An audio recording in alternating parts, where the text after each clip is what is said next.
check out ESPN Film's newly released 30 for 30 podcasts. From the producers of our award-winning documentary series, this is an amazing collection of sports stories you need to hear to believe. Speaking of amazing, Delta Airlines and the Fly Delta app make your travel experience amazingly easy with real-time bag tracking, e-boarding, and passport scanning during check-in. And don't forget to download 30 for 30 podcasts to fill your flight with stories that will keep you coming back for more. Welcome to the Right Time Podcast. The Right Time with Bomani Jones. It is the Bomani Jones Show on ESPN Radio. Everyone relax. That voice you hear, that's right. It's not Bomani. And everybody's panicked.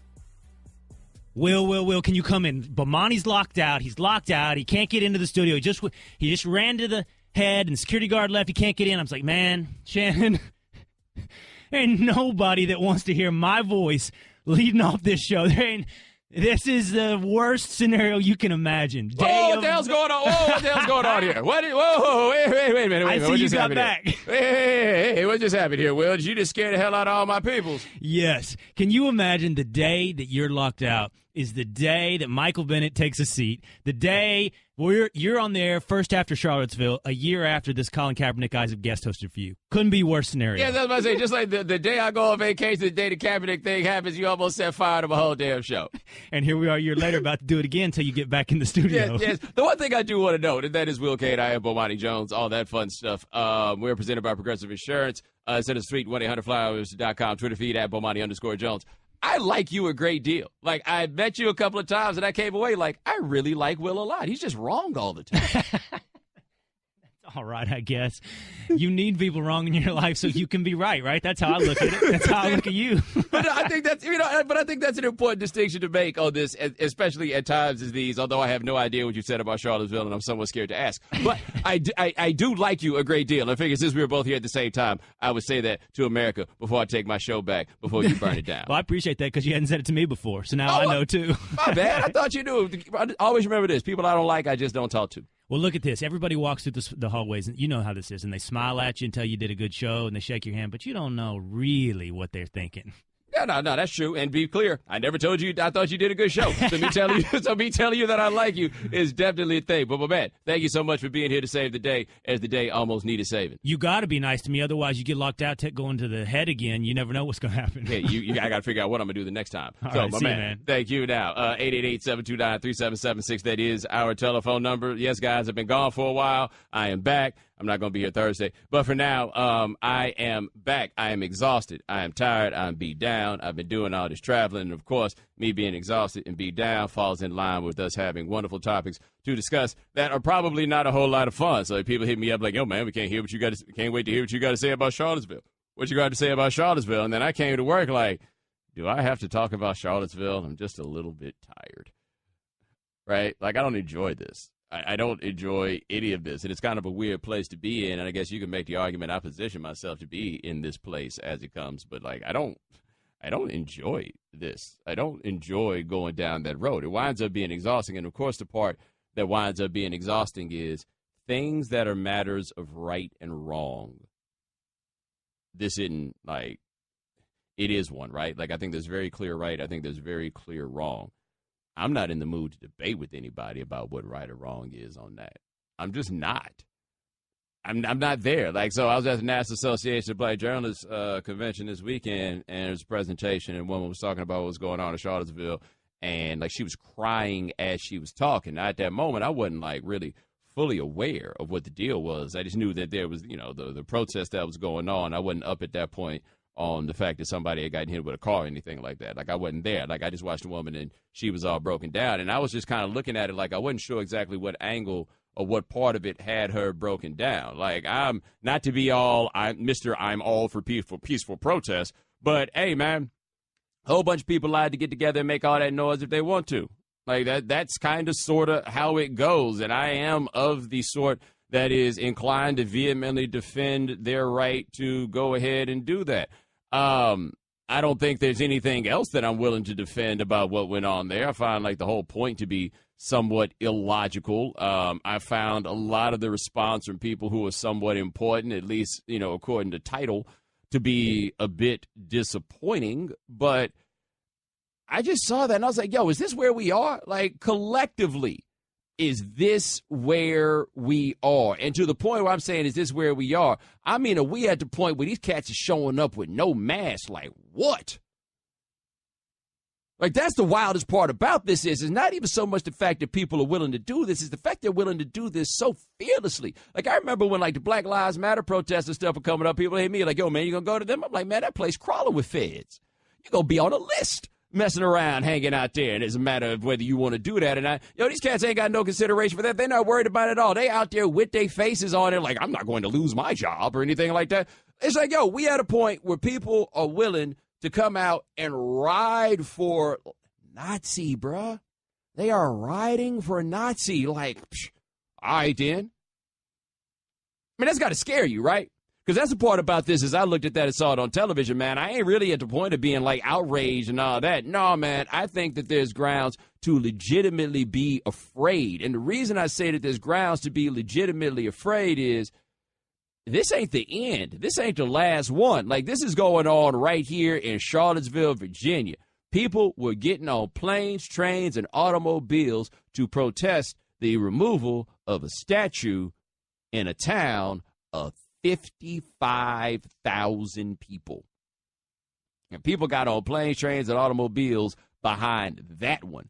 This is going to keep up for a little while because the people that wound up on the business end of this are not really people who are just inclined to be like, okay, you got me. No, man.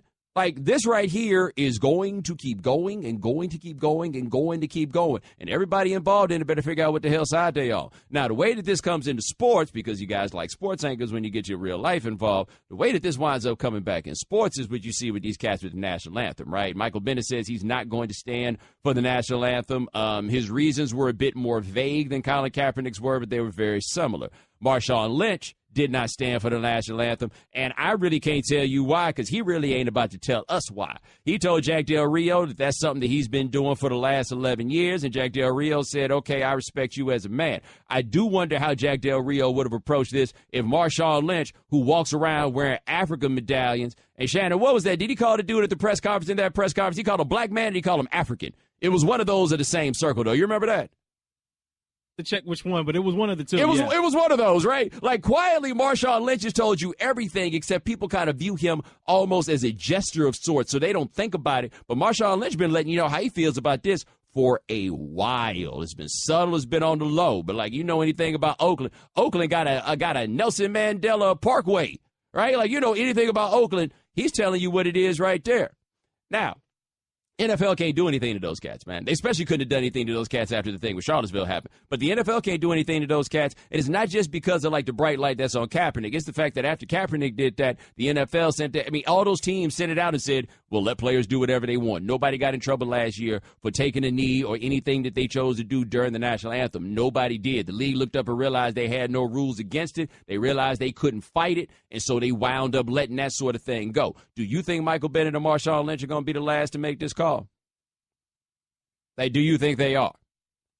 Because what I'm saying on this is I'm not at this particular moment getting into the matters of right and wrong of this, but I will tell you the sentiments in the country that then have people showing up in Charlottesville with no mask, acting up like they did, those sorts of things, and when people witness them on television or they kind of live in the midst of those things, what happens on the other side is a groundswell from folks who are really stepping up, not in the name of anything other than dignity. Right?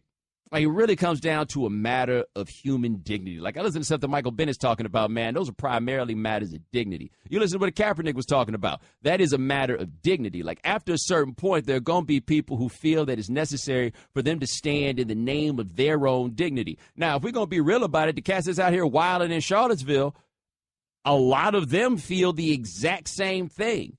Except what they consider to be their dignity goes so far beyond just the basic idea of what dignity is. Like, I just can't see how you that mad about taking down a statue of Robert E. Lee if you're not even from the South. Right? So the argument them cats are making over there is they feel as though white culture is being erased. And like Robert, like if you take down a statue of Robert E. Lee, like they ain't a whole bunch of statues of other white men like all over the place. They see that as an affront to their own dignity. I think that they're being ridiculous, but I'm telling you, the response on the other side is always going to be for people to stand up, straighten up their backs, and fight for their dignity on the other end. And the NFL is full of a lot of dudes, typically guys that are in their 20s, maybe early 30s, but largely in their 20s. And this is when a lot of them become aware of the world that they live in. This is when a lot of them look around and say to themselves that I got this cash, I got whatever it is, but it don't mean that much if I don't have my dignity. And people got different steps that they're willing to take when it comes down to asserting their dignity, to affirming that in front of everybody. But when I look at cats like Bennett and Lynch, what I see through this lens, through these experiences, and through my own understanding of the world past and present, that is an assertion of human dignity. And I hope that people understand, man, that there's a lot of folks that's out here right now who are just kind of tired of having their dignity scoffed at. They're sick of it. And it's kind of hard to live in these times and look at who says what and who does not say what, and not feel as though your dignity is under some measure of assault. And the thing that should worry you is how much of this assault on dignity that people are being asked to endure is being done in the name of the American flag. Right? Now, you can say what the American flag stands for objectively. Okay, that's fine. I'm just telling you, man, when I go on the internet and people start bucking bad with me, so many of them do it in the name of the American flag. When I see these cats that's out here with this Nazi stuff, they out here doing it in large part in the name of the American flag. Like, we have in a lot of ways allowed the American flag to be co-opted by those who do not seem to buy into what at least the theoretical values are that are behind the American flag. So if you are mad at Colin Kaepernick for disrespecting the American flag, or Marshawn Lynch or Michael Bennett, look at who the people are who wave that flag and put it in my face. And when I say my, I mean me. Go look who other people are that take that flag and that put it in my face when they tell me that my dignity doesn't matter. Those are the people disrespecting your flag a whole lot more than these people who won't stand for that anthem. All right, 888-729-3776. That's our telephone number. Coming up next, we got your phone calls. Also, how am I supposed to know if the Ezekiel Elliott suspension is fair?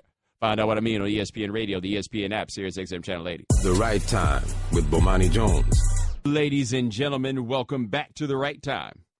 My name is Bomani Jones. Thanks for listening on ESPN Radio and the ESPN app. We are presented by Progressive Insurance. Robert Klemko of mmqb.com will join us next segment. Robert Klemko will join us at 4:30 Eastern. 888-729-3776. That's our telephone number. And hey, it's time for Straight Talk, brought to you by Straight Talk Wireless. Best phones, best networks, no contract. Speaking of that Straight Talk, Michael Bennett did not stand for the national anthem over the weekend in the Seahawks preseason game. And here he is explaining why he chose to do that.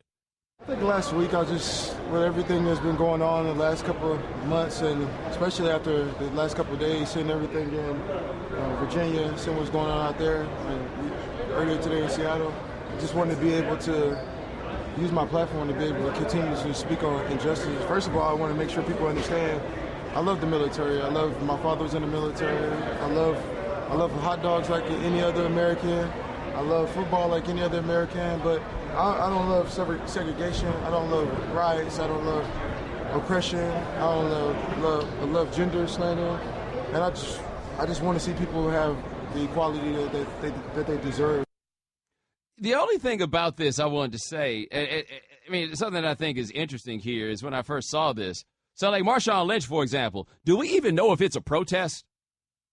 Right? So, like with Bennett, we talked about this being characterized as a protest, and it seems from what he's saying is pretty fairly done and such. But is it even a protest? And the reason I asked that question is, so you don't stand for the national anthem. There's a certain expectation that you do, but I always feel like you got the right not to do it. Like, you don't even necessarily need an explanation for why it is that you don't do it. So I remember when I was a kid, when we moved to Texas, that was the first time I've been anywhere where they did the Pledge of Allegiance. And once I found out like what the word pledge meant and allegiance, I was like, hey, I don't know about this, right? As a young child's sensibilities. And I remember at one point I was standing for the Pledge of Allegiance, but I wouldn't say it because the idea of rote ritual just didn't seem to go very far with me, right? I was a different kind of 9-year-old.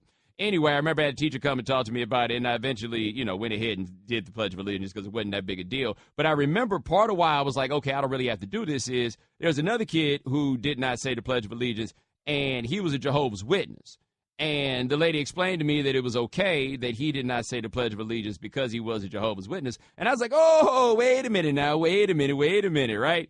Even then, right, I caught something that was interesting, which is, so there are times where you find that it's okay to not pay homage to these symbols, right?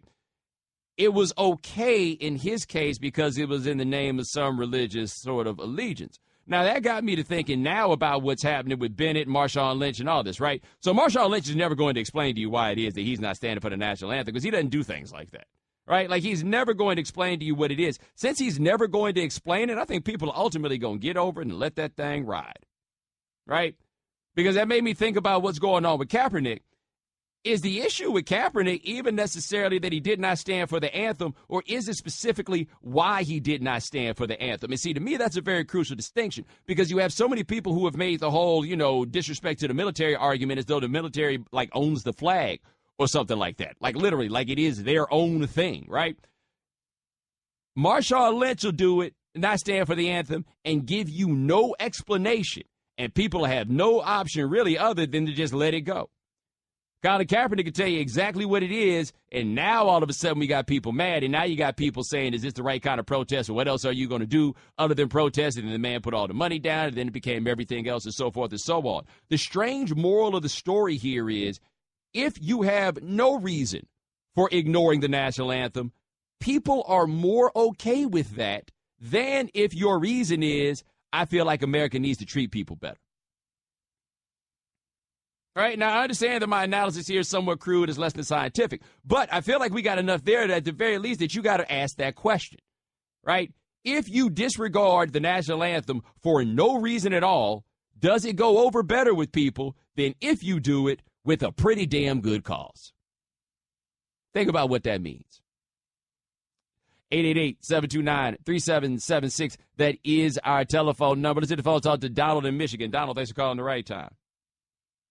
Hey, how we doing? First time caller. Thank you, man. Yeah, hey, you talk about dignity. We all have dignity, I hope. We're living in a time when I'm not really too sure. Dignity is the thing that people are understanding, but it's dignity and common sense. Now, you just touched on a little bit about Kaepernick and some of these other folks that are not standing up for the flag.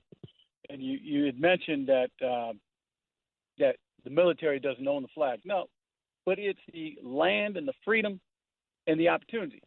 Now, I watch your show, and I really dig what you're doing, but and this isn't to be an argument, but what it is we all have our lives. I don't like a lot of things, but I do them because it's the right thing to do. And, I'm trying to understand where you're at, and, we're not going to go to wars, but, we got to look at the other side. Well, hold on. When you say the other side here, the other side of what? Those people that are protesting. Now, I don't know a lot about. Whoa! Hold on, buddy. Did you just tell me I got to look at the other side on neo-Nazis? No. I'm saying you and I, have to look at the other side. Say like those white supremacists that was up there trying to protect some of these monuments that's been up there for generations. Now, generations, we're talking 500-600 years ago, you and I were not even thought about. But the wars were fought, and I got it. It wasn't our land, brother. I know that. I'm Mexican. I know about the Indian plight. I know about the Alaskan plight. I was there. Over in Alaska for certain years. But that wasn't my war. That was not my battle. But what I know is these folks that are out there trying to protect something that I don't know anything about, but yet there was something that spurred it. Some dude from Ohio came through, and now we got where we're at. Dude, I gave you every chance I could for you to make sense, and it never happened. Thank you for calling. Shannon, you did tell me I got to go to the other side on neo-Nazis, didn't he? Well, he was going, yeah. Okay, just making sure I wasn't crazy. Whew. Straight Talk Wireless, nationwide coverage on America's largest and most dependable 4G LTE networks. Come on, computer. 888-729-3776. That's our telephone number. Coming up next. So why are Bennett and Lynch protesting, and why do people get so mad at it? We'll talk to Robert Klemko of mmqb.com on ESPN Radio, the ESPN app, Sirius XM Channel 80.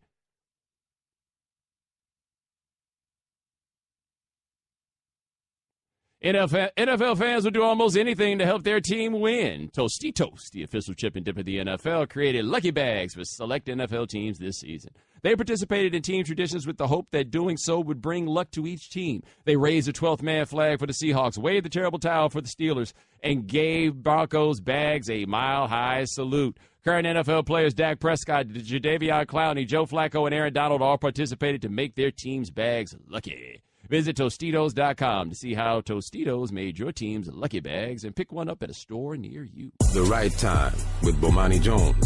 Ladies and gentlemen, welcome back to The Right Time. My name is Bomani Jones. Thanks for listening on ESPN Radio and the ESPN app. Our guest joined us on the Shell Pennzoil Performance Line. Just like our next guest, he covers the NFL for MMQB.com. He's got a column up right now that you can check out about national anthem protests and some of his thoughts on those things. His name is Robert Klemko. Now, Robert, I guess I'll start with, were you surprised to see Marshawn, Lynch, and Michael Bennett decide they weren't going to stand for the anthem? I figured that somebody would, with Colin out of the league. I mean, it made sense that it was guys who were involved in the protests last year and who, were in that big text message group that a lot of NFL players who were interested had last year. I actually thought that there would be more people doing it. I mean, it makes sense that Marshawn and Michael are doing it because they're in such good financial situations, in such good standing with the teams that they're on, that they have a lot of room to do it. I guess I would have been shocked if it was a player that was in Colin's situation, in the final year of a contract with a lot to prove. Now, one thing I think is interesting when you talk about it with Michael Bennett, Pete Carroll basically is like, hey, guys, say whatever it is that you want. There's no attempt to rein those guys in. But is that not an affront to the argument about distractions, about having somebody who takes such a stance? The fact that Carroll's able to do that? Yeah, the fact that they don't seem to be distracted, at least as far as I can tell. Yeah, I mean, you talk about the Seattle Seahawks and the New England Patriots, and they're at completely different ends of the spectrum.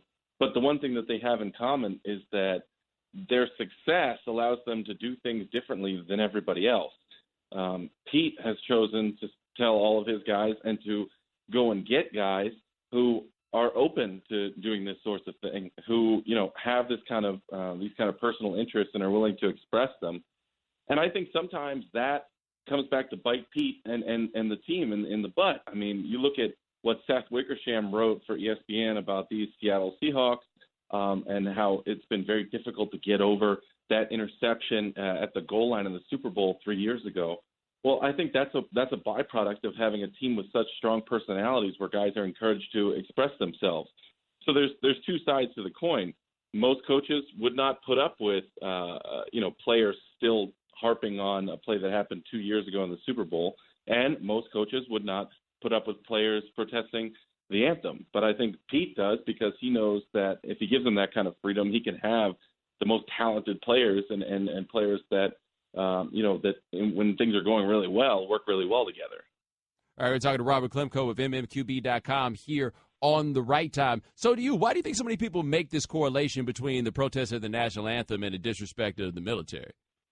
That's one thing I don't understand. But I do know that in 2001, just as a fan going to sporting events, between 2000 and 2001, I mean, a lot changed in the NFL with the celebration of the anthem. That's when you started to see the enormous American flag. That's when they started to march out representatives for all four branches of the military. That's when you started to see it on television more. And I think it was seen then as a celebration of our freedom from tyranny and, a tribute to the people who died on 9/11 and the people currently fighting, for their sacrifice now overseas. And so I guess a lot of people then made that connection, but I really never have. I mean, I think the flag represents the 50 states that it stands for and the ideals that they were built on.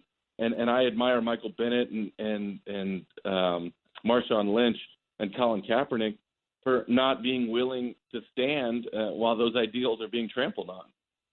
Now, you wrote in your column, you said sports is supposed to be a relaxing escape, not a political exercise, but that is an argument that is often made on the other side. What do you think when you hear people say that? I don't know. I think it's bull. I mean, I think when you buy a jersey it doesn't give you – so you don't sign some sort of contract with the player that says that player can never betray your political beliefs. You know, you're a fan of a team which is made up of 53 men, and you can't ask each of them to just leave politics out of their lives and not stand up for things they don't believe in just because, you know, they play a sport. I think what is at the root of that argument is this idea that these men are only good for sports and that they were shepherded through high school and college and the pros, and they have no real perspective on the world and politics. But I think it's just the opposite. I mean, I've talked to hundreds of NFL players and often come away, you know, with a new perspective on issues that have nothing to do with football. A lot of these guys have lived all over the country. They've gone from being the poorest of the poor to being part of an elite group in a college, and they've seen their friends who have made that ascension get hurt and then get dropped right off the bandwagon. They're in a locker room with 53 guys, 90 at this point, that come from extremely diverse backgrounds. They work with these guys. They live with these guys. They learn to love a lot of these guys. So all the NFL players that I've talked to have had unique, understanding of politics and culture in the United States, not a limited one. And, you know, I guess people, again, the divisive locker room argument often comes up. You're around a lot of these locker rooms. Have you heard of any situation where an idea of politics has actually been something that could split up a football team? You know, I think during the Trump election, a lot of teams had to stop talking about it, and teams that might have had CNN on in the locker room definitely turned that off. I know the Broncos had CNN on at some point in years past, and that wasn't the case last year. So I think that there are teams and players that were really weary of, you know, specifically this election tearing people apart. But I don't know that it's ever translated into, you know, losses on the football field where you would have had wins. In the end, these guys have 16 opportunities every year to get a job, to have a job the next year. None of the contracts are guaranteed. So if you have any interest in maintaining a career in the NFL, you know, you're not going to let petty political differences affect, you know, the way you perform on the field. All right, Dr. Robert Klemko of mmqb.com here on The Right Time. Now, you mentioned this text message group. I think for our listeners who are unaware of this, what is that text message group? So last year during the anthem protests, you know, when Kaepernick started doing it and other players were interested in doing it, they started a giant text message group involving over 30 guys in the NFL, big names that you would have heard of. And they were all essentially discussing what to do next. And Kaepernick, you know, weighed in, and I can't remember which names have been reported, so I don't want to throw any names out there that weren't. But basically, these guys talked about the appropriate way to do it, and that's, you remember that week last year when players all around the league either sat or kneeled or raised fists. That was kind of the culmination of that discussion. Well, how much did that continue through the season? I think it continued sporadically, but not the way that not as intensely as it had been leading up to that. I think the players who started it were intended to create a united front in specifically the way that they protested, and to a large degree they were able to do that. But I think as players began to, you know, finish their protests and start standing again for the national anthem, though Colin Kaepernick never did, I think that discussion slowed down. All right, that is Robert Klemko. Check him out at mmqb.com, covering the NFL. My man, thanks so much. I appreciate it. Thanks for having me. All right, now ESPN Radio is presented by Progressive Insurance. You can save hundreds on your car, business, or recreational vehicle insurance from a local independent agent. Go to Progressive.com today. Now, that's Progressive. The Right Time with Bomani Jones. Ladies and gentlemen, welcome back to The Right Time. My name is Bomani Jones. Thanks for listening on ESPN Radio and the ESPN app. All guests join us on the Shell Pennzoil Performance Line. Thanks to Robert Klemko of mmqb.com for joining us last segment. Dan Graziano of ESPN will join us in the 5 o'clock Eastern hour. Remember, if you miss anything live, check out the Right Time podcast available on the ESPN app. Talked a little bit about what's going on with the people not standing for the national anthem over the weekend. Let's hit the phones on 888-729-3776. Talk to Zach from Pennsylvania. Zach, thanks for calling The Right Time. Hey, Belmonte. How you doing? Doing all right. Hey, I just had a quick question to ask you about. I wanted to know what you thought about if it had more to do with the fact that Kaepernick, when he protested last year, if he was doing the big scene was made because of him wearing like the pig socks with the cop hats on it, when like Marshall and Jenkins, when they were protesting about it, Jenkins didn't sit, but he stood with his fist up. When he was protesting about it, he actually went out with the police and did ride-alongs and stuff to see both sides of the story. I'm not saying that anyone's wrong. I'm just wondering if you thought that plays more of a role in that. I think that the stuff about the socks and the T-shirts were all retroactive in terms of the way they were received, and I appreciate the call. Like, you don't, if you ask somebody, so when was the pig sock picture taken, most people couldn't tell you. Right? Now, the T-shirt, Shannon, he wore that the day of that game, right? The one the first one that we noticed that he didn't stand for the anthem. I think that was the day he was wearing that. I believe so, yeah. But even then, people didn't recognize what it was until after. Never forget, a whole room of media dudes didn't peep it at the time that it had happened at all, right? So, no, I don't think that those things are the reason. All right, 888-729-3776. Let's have a little fun. And nothing's more fun than college students getting caught doing stupid college student things. 7 players for the University of Florida, including Antonio Callaway, will be suspended for their game against Michigan because these cats tried to run the okie doke. Which okie doke did they try to run? So apparently they get like their scholarship money onto their student IDs, right? They get some money to go buy books and stuff. So these cats were like, all right, here's what we gonna do. Reportedly, by the way. Here's what we gonna do. We gonna go in and we going to buy stuff on the card, and then we going to sell the stuff, and then we going to say our cards got stolen. For those of you who enjoy rap music, basically the second verse to Dead Prez is Hell Yeah. They did this in real life. Now, you'd rather them do the second verse in Hell Yeah than the first verse, which involved robbing the pizza man. But they did the second verse in Hell Yeah, and then they wound up getting caught, and now the dudes are suspended. And I got to say, I'm actually kind of surprised they're not arrested, because this is like, that's fraud. Like, there's really no way around that. That is fraud. Here is my question for the 7 young men that play for Florida. And, Shannon, you tell me if I'm tripping, okay? Did they expect us to believe that all 7 of them had their cars stolen? Right, like all of, like, it just so happened that it was all of them. Right, did y'all all get robbed at the same time? Did y'all all leave y'all's cars in y'all's pants before y'all jumped in the swimming pool? How was it that all 7 of you got your car stolen? All 7. Shannon, what do you think how many guys came in and said my car got stolen? When do you think the red flag went off? When they were like, wait a minute, I think it's a hustle. At least after the third person, they were like, wait a minute. Well, I feel like after the second person, they were like, hold on, let's see how this goes.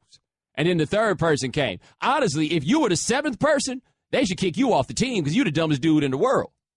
Like, at some point, y'all had to realize, okay, I feel like maybe we go into the well just a little too much. Right?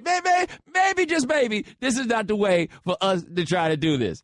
And they all wound up getting caught. And I bet you, one of them tried to come up with, they did get stolen. Yeah. Because, somebody got to fight that lie. One of those dudes is like, yo, they got us. I can't come up with a story. No. That's like me. Shannon, remember when they told me I wasn't Charles Greer? I wasn't Charles Greer. I didn't have no story. My homeboy, on the other hand, was like, I ain't gonna let that stop me. Obviously, with them using the same lie, no, they did not come together and sort this out. Like, okay, you're going to be the one who got it stolen. You're going to be this. No, they all went in there dolo. With the same lie. They all had the same lie. Come on, man.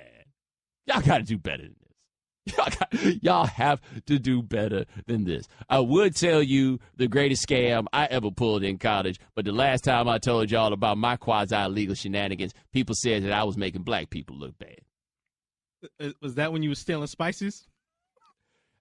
I feel like steal is a bit dramatic. Borrowing spices? How about shoplifting? Right? Doesn't shoplifting feel more delicate than stealing? Right? Doesn't it?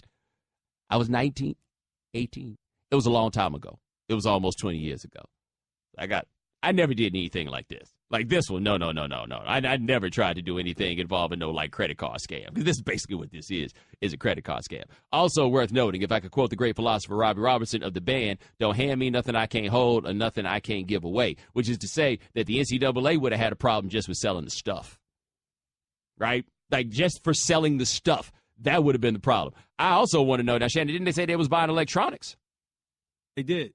Has the campus bookstore, like, really come up since I was in school? Certainly so, man. It's been a while. I'm Like, sure what- they got all the new hotness. I need to see what the merchandise was. Like, can you buy a flat screen at the bookstore now? If so, man, I went to college at the wrong time. Wrong time. I also feel like if you don't want cats buying stuff they're not supposed to, you should have it on the card. You can't buy a flat screen with your scholarship money. Just a thought. All right, 888-729-3776. That is our telephone number. Coming up next, Ezekiel Elliott got a 6-game suspension from the NFL. Will it stick? Should it stick? ESPN Radio. Thanks for listening to the Right Time Podcast.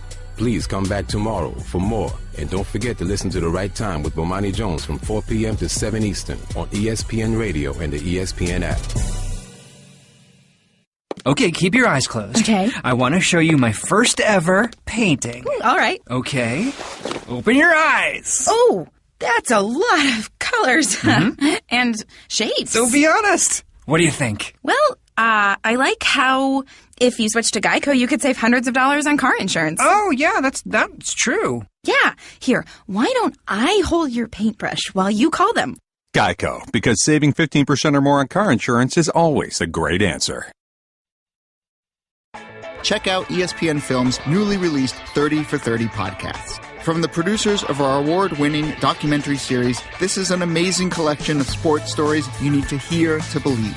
Speaking of amazing, Delta Airlines and the Fly Delta app make your travel experience amazingly easy with real-time bag tracking, e-boarding, and passport scanning during check-in. And don't forget to download 30 for 30 podcasts to fill your flight with stories that will keep you coming back for more. Welcome to the Right Time Podcast. The Right Time with Bomani Jones. Ladies and gentlemen, welcome to The Right Time. My name is Bomani Jones. Thanks for listening on ESPN Radio and the ESPN app. We are presented by Progressive Insurance. You can send us a tweet at the 1-800-Flowers.com Twitter feed. That is at Bomani_Jones. All right. Ezekiel Elliott suspended 6 games. The NFL put out a memo. They made people accessible to talk about why it is that they decided that this would be the time that the minimum suspension for domestic violence, which was 6 games, would actually be enacted. I'm not sure Roger Goodell knows what the word minimum means. It's got 3 syllables. It's got 3 M's. I know having to say all those M's can be confusing for people, but now, this is the first time that the minimum has actually been applied. Elliott is going to appeal. Elliott's daddy got on the Twitter and made part of the case they're going to use in the appeal, including that the alleged victim, and I guess I kind of still have to say alleged victim because this didn't go through in court, right? Don't want to get sued. The alleged victim, according to Ezekiel Elliott's daddy, hit him up and said that no one will believe him and they will believe her because she was a white woman. This is where this thing has gone. Jerry Jones, we hear, is furious about what has happened. Now, what goes on next? I said Ezekiel Elliott's going to put in an appeal. I think the appeal had to come down within 3 days of what had gone down, so the appeal is coming. And here's Adam Schefter on Mike and Mike saying what Zeke probably needs to do in order to get his suspension reduced. I would just say that Zeke Elliott has a uphill battle here. I mean, it's possible that a game or two could be shaved off. We've seen it happen before. Other players have had certain appeals reduced, particularly if they're contrite. But as it's been explained to me, I don't think he's going to be contrite here. I think he's going to come in gloves off and try to take apart the NFL on the facts that it accumulated. I think that's the wrong approach because the league believes it has the evidence, and I know that Ezekiel Elliott, the Dallas Cowboys, they don't believe that the evidence is there. But it doesn't matter because the league believes it's seen enough, and the league makes the ruling, and the league makes the ruling upon appeal. So you're asking him to be contrite about something that he doesn't believe happened. And that's where this gets to be tricky, right?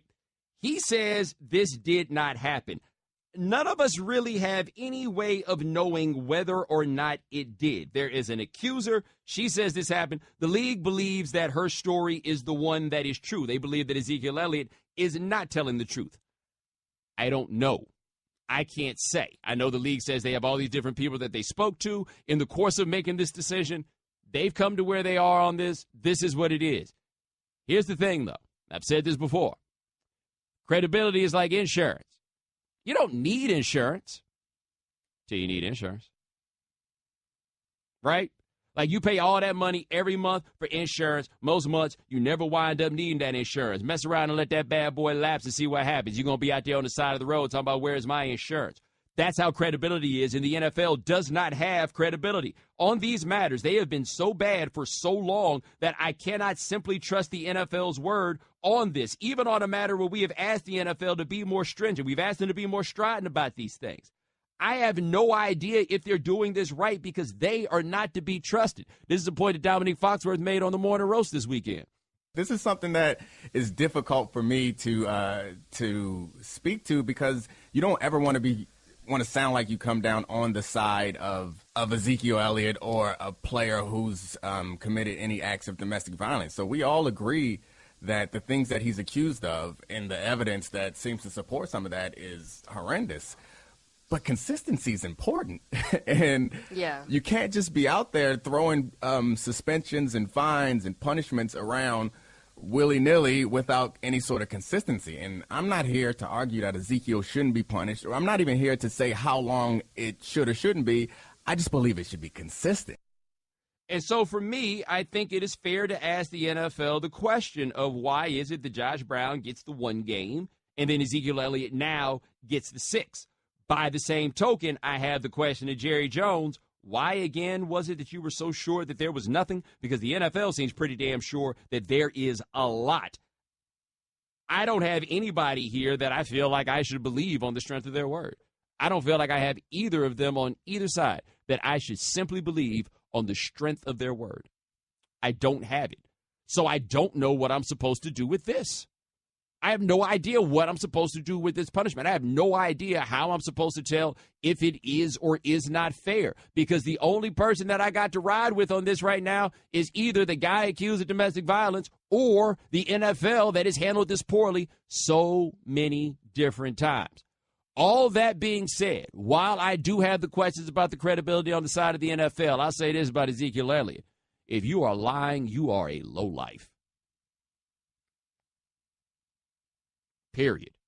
Like, if you are lying and you are going to push this lie that far, and you got your daddy out here lying for you, you got Jerry Jones out here carrying your story. If you are lying, you are the lowest of lowlifes. There's no way around this. Like, the suspension here has come, and I understand that it might be really, really difficult if you've committed such an act to come in front of everybody and say, I committed that act.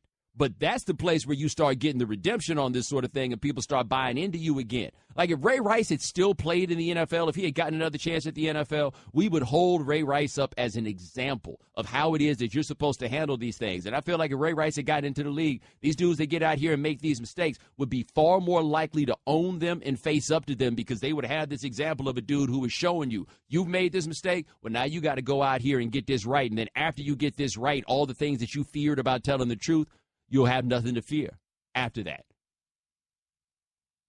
If you did this, man, you got to own it. And if this goes to some level of appeal and we get more and more reporting that comes out of this that winds up making you look worse, you know how much money you're going to cost yourself down the line? Like, do you realize how much? And you're like, oh, money is not the biggest thing. No, it is absolutely not the biggest thing in the world. But I can't figure out any other reason there is for him to carry this lie if it is a lie.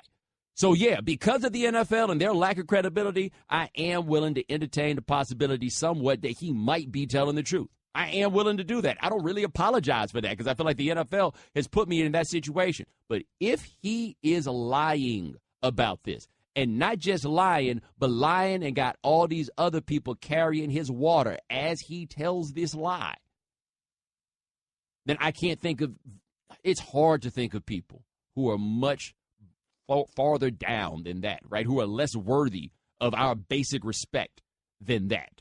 I would also like to note, by the way, whether or not Zeke committed that act of domestic violence, he absolutely should have been suspended for taking that woman's top off at the parade. Now, I'm not saying that necessarily should have been a 6-game suspension, but he absolutely should have been suspended for that, even if you're talking about 1 game. Because if the NFL is talking about violence against women, that was one of those, right? And I think that's the one that if you really, really, really want to, like, show something to the players in the league, you probably do more by coming down on that one than you would on the alleged act of domestic violence, which is not to say that the act at the St. Patrick's Day parade is the same as what he is accused of in Columbus. No. What I am saying, though, is that thing of that St. Patrick's Day parade is something that far more young guys are likely to actually engage in, right? Like a lot of dudes who think themselves as good dudes are far more likely to engage in that one because it's real easy, especially for young dudes, mess around, get out there drinking with these girls. They out there grooving. You start feeling comfortable. You think that you the man, and you try this one time, and she slaps your hand away, and you think it's no big deal, and then you try it again. It was a big deal the first time, too. Like, that is a place where we see people make mistakes at events like that every day. And, I mean, mistake is not the right word, I understand. I'm not sure what the best way is to put it, but I think you know what I'm talking about. And it's real easy in this society to be a young dude and think that kind of behavior is okay. Real easy, because when guys do get caught up doing something like that, we go talk to them and we say, hey, man, you shouldn't have done that. But it's nothing that really comes down there. Like, there's nothing that actually happens to them when something like that goes down. But that's bad, man. Like, that is a problem. It's not just simply a violation of personal space or something like that. That is legitimately an assault. And this dude on camera, you can't do that. So even if he did not do what they said he did in Columbus, I think he did something that was worthy of being suspended. I absolutely do believe that. I got no back down on the fact that I think that he should be suspended on that. What I hate more than anything else, though, is that the body that we are trusting to enforce on these measures is one I absolutely cannot trust. I can't. So Zeke Elliott might have done something horrible. There is reason to believe that he did something horrible. I mean, you have to raise the fair question. Where did the woman get the bruises from that she sent the pictures of, right? Where did that happen if it was not from Zeke? So there's a good chance he did something horrible. But right now, the only person's word I got to rock with on that is Raj and a woman who accused him and who acknowledged telling some lies in the course of this. And that acknowledgement comes from the NFL. They acknowledged that she told some lies in the course of this. So, no, I have no idea who it is that I'm supposed to believe. And I blame the NFL for that because I'm supposed to be able to trust you. I don't expect to be able to trust Zeke on this matter. I'm supposed to be able to trust you because you're the body that we deal with consistently. We're supposed to be able to trust you. We're supposed to be able to trust you, your processes, and the man that's at the front of this operation. And I don't trust any of them. And this is on something that you say as a league is very, very important to you. Just explain to me how this one was 6 and the others were not. Just let me know. And if you're on Zeke's side, if we find out that y'all are lying, go away, never come back. That goes for Zeke, that goes for Jerry, and anybody else that's carrying his story. All right, 888-729-3776. That's our telephone number. Coming up next, we got your phone calls. And also, shout out to Chris and Kyle Long. I tell you why, on ESPN Radio, the ESPN app, Sirius XM Channel 80. The Right Time with Bomani Jones. Ladies and gentlemen, welcome back to The Right Time. My name is Bomani Jones. Thanks for listening on ESPN Radio and the ESPN app. We are presented by Progressive Insurance. Dan Graziano of ESPN will join us next segment. Dan Graziano will join us at 5:30 Eastern. Talk about the chances of Zeke Elliott's suspension getting reduced. 888-729-3776. That is our telephone number. We were just talking about what's going on here with Zeke. Let's hit the phones. Talk to Brennan in Georgia. Brennan, what's going on?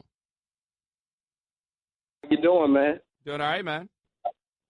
Man, it's so good to hear from you. I kind of have a problem with this suspension because if I'm to believe what's going on now, the NFL suspends him for 6 games. Now, Ezekiel Elliott, I don't know if he did it or not, but the fact is the police didn't find enough evidence to charge him. I'm not saying I'm on his side, but when you have people who've actually been charged with things, convicted of things, and they only get 1 or 2 games, and this is the leg that you choose to stand on with Ezekiel Elliott when the police said there's no evidence, you look stupid.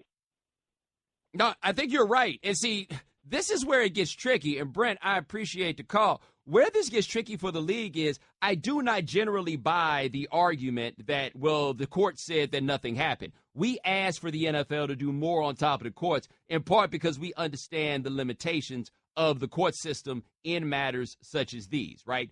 People demanded more than the legal standard, right? Who else never been, what's his name? Pac-Man Jones never got convicted of anything, as I recall, right? That's where we were, right? We asked for the league to do more. But on this one, right, where guys wound up facing charges and the likes, and then the NFL gave them lesser suspensions, and then Zeke got 6. Why?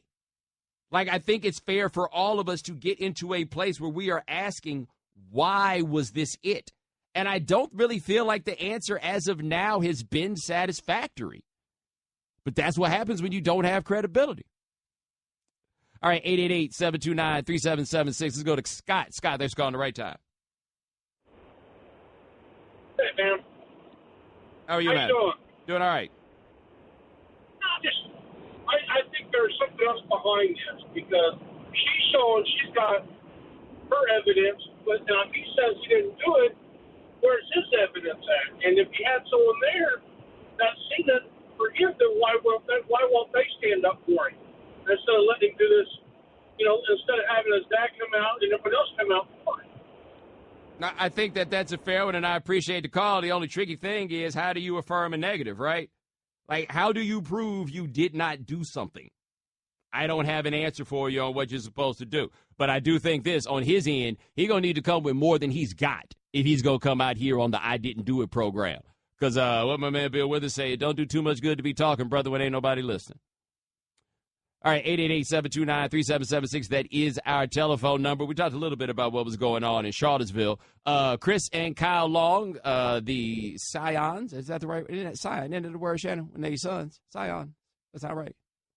Sure. Yeah, absolutely. Yeah. Yeah. Hit the dictionary for me on that. Anyway, they're Howie Long's kids. Over the weekend, before the Eagles preseason game, Chris Long had something to say about what's going on in Charlottesville, which is those two young men's hometown. Here's what he had to say. People can have the worst opinion in the world, but, America's founded on giving the opportunity for free speech. But, I do think it's despicable. And at the same time, it's hard not to get angry. I don't know if that's what the point of those rallies is, to piss everybody off, but certainly you see it and you're just angry.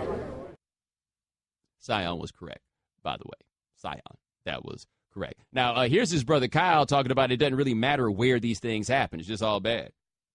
Regardless of where it's happening, injustice in the world we live in is, in any place, is injustice to humanity, and it's a threat to the freedoms we have. Obviously, it's a small percentage of people involved who are blatantly in the wrong, and we need to do our best as good folks and, continue to outnumber and express our opinions and act accordingly when given the opportunity to. Now, my man talked about what we can do as good folks in this one. This is something I want the NFL to consider, like just as a thought. And I am not necessarily equating what happened in Charlottesville and the views that to which those people subscribe to, like, everyone who disagrees with this whole Kaepernick, what he's done. I'm not equating that necessarily.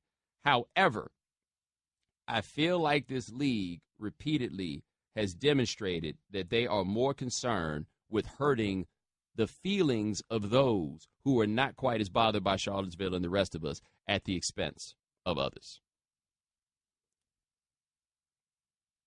And I think it's a fair point to wind up making. So, let me give you an example here. And, it kind of ties into this network, but it's whatever, right? Hank Williams Jr. is coming back.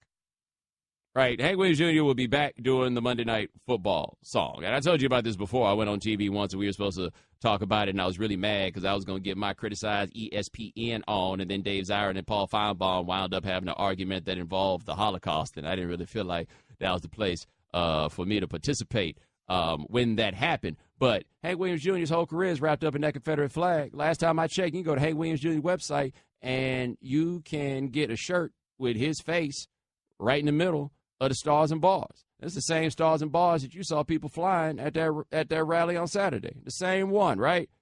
Now, I find all things associated with the stars and bars to be offensive, right? And I don't think there's any way for me to view it other than to be offended by it. But ain't nobody worried about offending me. Nobody's worried about offending me at all, right? They're not. They're not. With Kaepernick, the argument that so many people make is we had John Mara say this. We got so many phone calls with so many people who did not want him here. And I'm like, why is it that you don't want him here, number one? But number two, you tell me it's the only time anybody ever calls you? You think it's the only time anybody's ever mad at you or anything? Why are you so concerned with those people being mad or those people having their feelings hurt. And so, like, I watched the thing that went on in Charlottesville, and what was crazy to me is, like, honestly, the level of respect that was supposedly shown to the fact that these guys get to express how they feel. No matter how vitriolic it is, what they feel is, it doesn't matter. It doesn't matter how poisonous what they feel is. There's a lot more concern with those guys having their right to express how they feel than it is going in the other direction. And look, I'm one of those people that says, hey, you kind of got to let them march. You can't let them run cars into people, but you kind of got to let them say whatever their piece is. I don't feel like them folks are saying the same thing on the other side. And I feel like when it comes down to it, whose feelings are people more worried about hurting?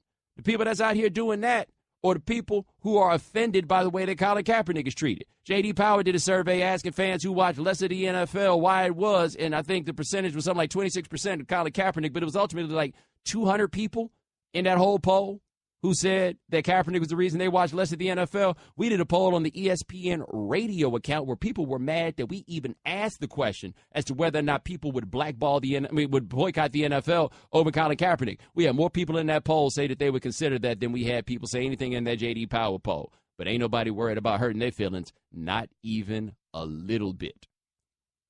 We don't have to entertain everybody's views. Their right to express them, certainly. Their views, not so much. Just an hour ago, I had a Mexican dude telling me that I had to see the side of the neo-Nazis. The hell is wrong with us, man? And that's what fascinates me. Brought to you by Firestone Complete Auto Care. Keeping cars running newer, longer. Whatever you drive a Firestone. All right, coming up next, what's the likelihood Ezekiel Elliott's suspension will be knocked down a little bit? Talk to Dan Graziano on ESPN Radio, the ESPN app, Sirius XM Channel 80. The Right Time with Bomani Jones. Ladies and gentlemen, welcome back to The Right Time. My name is Bomani Jones. Thanks for listening on ESPN Radio and the ESPN app. Our guest joined us on the Shell Pennzoil Performance Line, just like our next guest. He covers the NFL for us here at ESPN. His name is Dan Graziano. Now, Dan, let me get this straight. You flew to Fort Lauderdale and did a 13-day road trip that took you to places as far-flung as Miami, Houston, and then all the way back to New York. Have you already put in for your mileage? No, not yet. I haven't done that expense report yet, Bomani. It's intimidating, and I need to sit with it for a day and make sure I got everything in order. I haven't had the confidence to go to that expense report right now and start hacking away at it, but I will. You're a soldier for hacking away at the drive. Like, that's what I'm like. I can't imagine. I like the drive, though. I mean, the drive is nice. You know, you get a little time to yourself. You get to collect your thoughts, plan your interviews for the next day. I'm all right. The longest drive was about 5 hours from Jacksonville to Atlanta. Otherwise, it was some 2s, some 3s, maybe a 4 here and there. But it was fine. It was a good trip. I got a lot done 13 days. And you learned the most exciting thing between Jacksonville and Atlanta is 285, letting you know that you have gotten to Atlanta. We are talking to Dan Graziano of ESPN. Now, I wanted to ask you first about the Zeke Elliott suspension. He's been suspended for 6 games. What do you think the likelihood is that suspension is reduced? I don't think it's very likely. I think the NFL spent that much time on the investigation because they wanted to be confident once they reached a conclusion. I also think that you'd have to come with some new evidence. And if Ezekiel Elliott's side had any evidence that the NFL doesn't already have, then I guess my question would be, what have they been doing with it? Because, it's a 14-month investigation. You would think you'd have time to present everything. So I would be surprised if it was reduced on appeal. I think I'm more interested to see what the legal avenues are available for Ezekiel Elliott and or the Cowboys should they decide to pursue some. But I would be surprised if it was reduced on appeal. Well, have you been surprised that the Cowboys and Zeke have been so strident, given, as you said, if there was other evidence, it probably should have come up by now? Yeah, but, what are they going to say? They've been determined all along that there was nothing, that they wouldn't find anything. The case in Columbus was, they weren't able to prosecute it because they didn't feel like they could prove it with the evidence they had. Doesn't mean they don't have any evidence. It just meant that they decided they didn't have enough to prove it in a court of law. I think the Cowboys and Ezekiel Elliott hung their hat on that, either willfully or ignorantly ignoring the fact that the NFL doesn't have to meet the same standard of proof as a court of law does to impose discipline. So, I think the most interesting comments to me were Jason Witten's. And Jason Witten has had domestic violence has been a presence in his life, and he's got a foundation that works for the awareness and prevention of it. And his comments were it kind of agonizing. Like he's saying, look, if this guy did what they're saying he did, then it's hard for me to reconcile that with what I believe and what my standard is. He said, but, he's also my teammate, and I got to support him, help him work through it, and at the same time, keep my standard for this. So it's a complex issue because we look at it from the standpoint of the Cowboys and Ezekiel Elliott and how will they weather his absence. But, if there was domestic violence committed upon a woman by an NFL player, then the league has the absolute responsibility to act, whether the Columbus prosecutor could prove it in a court of law or not. If they're convinced it happened, then, that's not to be forgotten in all this.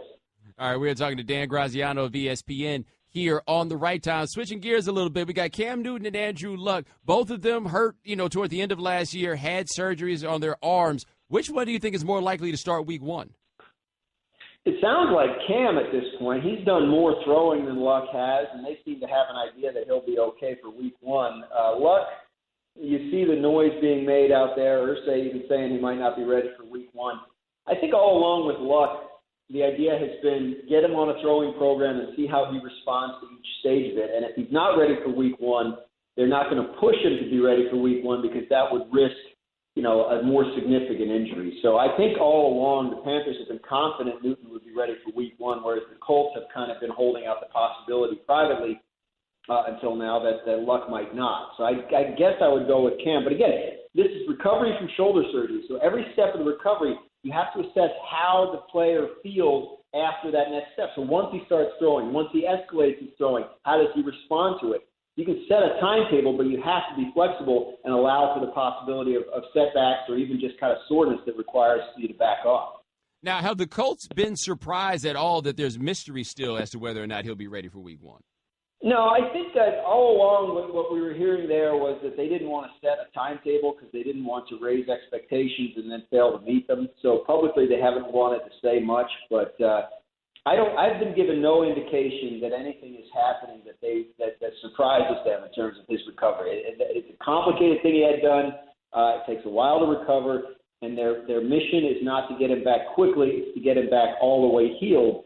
And if that means week 2 or 3 instead of week 1, I think they're willing to bite that bullet to make sure to have him for the bulk of the season as opposed to rushing him and then having him miss a couple of months.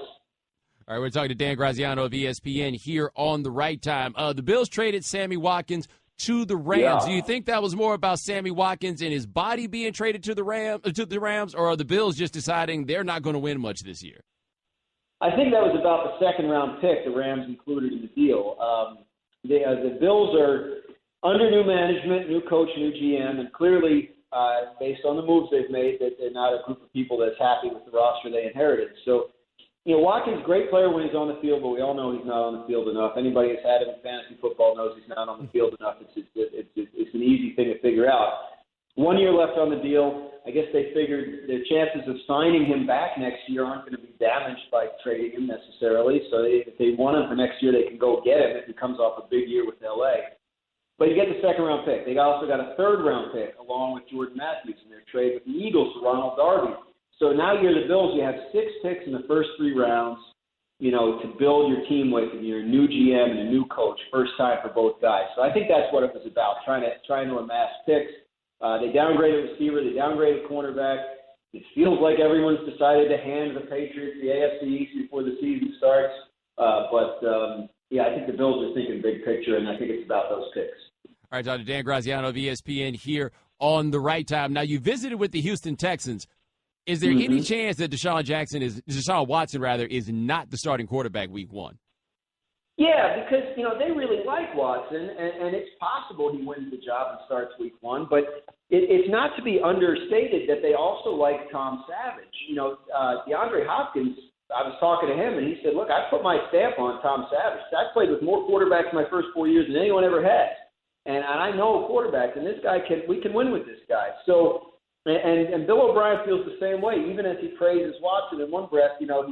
Savage is a guy that they think can be their starter. Unless he goes out and starts turning it over, or unless Watson goes, nuts and makes the decision easy, I think there's a decent chance that they open the season with Savage. I'm not saying he's their starter all year. I think Watson probably gets the job at some point, if not prior to week 1. But I don't underestimate how much they actually do like Tom Savage there. And if they feel like Watson still has more to learn as of week 1, they're confident that Savage can run their offense the way they need to win with a run game and defense. All right, that is Dan Graziano. Check him out, covering the NFL for us here at ESPN. Thanks so much for joining us, my man. I appreciate it. My pleasure. All right, now, ESPN Radio is presented by Progressive Insurance. Comparing rates to help you save. Now, that's Progressive. Call or click today and find out how much Progressive can save you.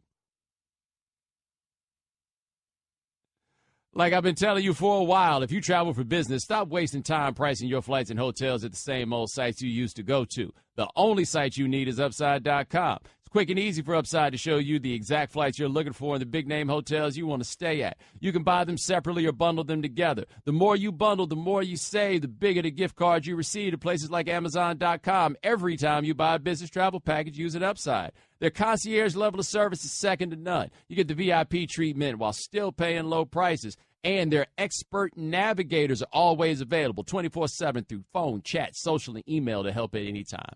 Upside's the real deal for buying your business trips. You got to give them a try. And right now, when you use promo code Bomani, you're guaranteed to get at least a $100 Amazon gift card on your purchase, on your package purchase. That's code Bomani to get a $100 gift card free. Upside.com, the better way to buy business travel. Minimum purchase required. See site for complete details. The Right Time with Bomani Jones. Ladies and gentlemen, welcome back to The Right Time. My name is Bomani Jones. Thanks for listening on ESPN Radio and the ESPN app. Our guest joined us on the Shell Pennzoil Performance Line. Thanks to Dan Graziano of ESPN for joining us last segment. Pablo Torre will be hanging out with me in the 6 o'clock Eastern hour. Pablo Torre will be joining us next segment. Nothing makes a summer birthday or anniversary more magical than 1-800-Flowers.com. Right now, when you order a dozen multicolored roses for only $29.99, you get another dozen absolutely free. Go to 1-800-Flowers.com/ESPN. Of course, while I was out, Zebo got arrested for holding a couple pounds. That's the kind of thing that people turn to me for. And I got to say, I appreciate the fact that you turn to me for things like that. I'd rather you turn to me for things like that than Charlottesville. Charlottesville, all kind of stress. Zebo get busted with a couple pounds, and it's a good chance that we got laughs. Except I heard it, and I actually didn't think that it was time for laughs. Here's why. Zach Randolph, if I'm not mistaken, has been in the NBA for 16 years. He's going into his 17th season. And you know what Zach Randolph is?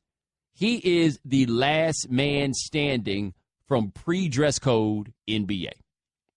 That's not to say that there aren't other players who are in the league from pre-dress code NBA. Mike Dunleavy is still in the league. Vince Carter's still in the league. LeBron James. You know, we got other cats that we can name that are from the pre-dress code era. However, Shannon, you correct me if I'm wrong, if I missed anybody. Zebo is the last dude left who was one of the reasons why we got a dress code. Exactly. Those other guys seem to conform, and it made more sense. But with Zebo, he's the last holdout. That's right. They already had suits. Zebo was on the Jailblazers. Who was it? Ruben Patterson and Zebo cold cocked that time he broke his jaw? Was that it? Allegedly, yes. Yes, allegedly, yes. Like, Zebo is the last of that time, right? I imagine if you're like 16, 17 years old now, that is an NBA that you don't remember at all. Like, should I remember when people would talk about how, like, the cocaine NBA from back in the day, and we didn't know nothing about that? I feel like that's what that era is to now. Zebo is our ship be sinking. Like, yes. He's our Michael Ray Richardson. Yes, like, he's the one who is left. But what's so wild about it is Zebo has become beloved. Like, across the board, nationwide, a beloved figure, while at the same time, from what I can tell, not really changing that much, right? Like, you know, the stories always is, man, you cats, y'all got to watch out who the people are that y'all hang around. Shannon, from what I can tell, Zebo still hangs around the same cats. It appears so. Yeah, like from what I can tell, Zebo still hangs around the same cats. In the last, I don't know how many years, I guess like 5 or 6 years. Remember we had that story a few years ago where that dude alleged to the police that Zebo was the weed man and had the cars with all the compartments and stuff in it? Remember that? We had that one. We got the dude who Zebo and his partners appear to stomp out on site in L.A. They stomped him out that time in front of Stars on Crenshaw and Rosecrans in L.A. We got that. My man Gary Parrish gets on the radio in Memphis, tells stories about Zebo leaving games, winding up on people's porches, shooting dice. After not in a casino, on the porch. Nothing about Zebo has changed. You know what happened? Zebo went to a team in a city that could appreciate him, and that would be Memphis. And now all of a sudden, we all love Zebo. By the way, I would like to note that I don't have a great explanation for you as to why it is that Zebo had 2 pounds in his car. I will say, though, I don't believe that Zebo had 2 pounds with the true intent to distribute, because quite honestly, the margins aren't high enough to make it worth Zebo's time to be carrying 2 pounds, right? Like if Zebo was moving dope in a way that would involve somebody having 2 pounds, that somebody would not be Zebo. And oh, Shannon, I forgot. Remember that time that dude went to Zebo's house to sell him a half ounce of weed and then offered him a price that he found to be too high, and the dude told him that he jacked the price up because it was Zebo, and then Zebo's partners allegedly beat him up with pool sticks? Allegedly. And we still loved him. Like, we had a whole movement to wipe, like, the Zebos out of the league. And what we figured out was we didn't have a problem with a Zebo. We had a problem with all those Zebos. But if we only got one Zebo, then we can love Zebo. And we do love Zebo. We absolutely do. Also, by the way, 16 years in the league for a dude who would have been considered unathletic in literally every era of the NBA. Shannon, you imagine how high Zebo would not be able to jump if he had to hoop in Chuck Taylors? Still fascinated by the number of rebounds he gets by not leaving the floor. Dude, I'll tell you, back in the day, you'd be like, oh, man, the league, back when it was number white dudes, all them white dudes would have been like, hey, man, that dude right there, he's gritty. They'd be talking about, he could have been playing in 1951, and they'd be talking about him like Larry Bird. Well, you know, he's not the most athletic guy out there. He'd have been that dude. But yeah, Zebo gets picked up with 2 pounds, and I'll be like, oh, dag, man, Zebo got picked up with 2 pounds. That's it. We're not flying off the edge here. The NBA is at the point where this can happen, and we don't think that the whole league is full of thugs. All of that. Nope, that doesn't happen. Zebo gets picked up with 2 pounds. We're like, Zebo crazy, bruh. Zebo got to know better than that. Come on, baby, 2 pounds?